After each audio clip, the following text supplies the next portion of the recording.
1918 qui avait mis fin à la Première Guerre mondiale, un conflit qui avait duré 4 années. En effet, il y a 105 ans, le 1er août 1914, les troupes allemandes envahissaient la Belgique, le nord et l'est de la France, menaçant Paris. Dès le début septembre, la réaction des généraux Joffre et Gallieni et l'extraordinaire redressement des combattants français permirent de stopper l'offensive allemande par une bataille victorieuse s'étendant de l'Ourcq aux Vosges en passant par Verdun.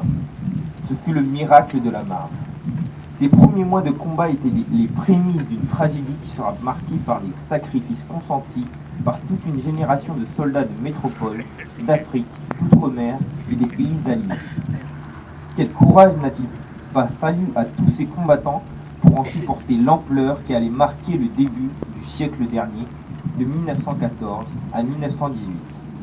Aujourd'hui, il est de notre devoir de continuer à leur rendre un fervent hommage et à perpétuer leurs souvenirs. En ce jour de recueillement, nous ne pouvons pas oublier le courage et l'abnégation de tous ces aînés tombés au champ d'honneur qui se sont battus pour un idéal de paix, de liberté et de fraternité. Ils ont versé leur sang pour la France. Une France qui sortira terriblement meurtrie de cette guerre. 1 400 000 morts, 740 000 invalides, 3 millions de blessés, des centaines de milliers de veuves et d'orphelins.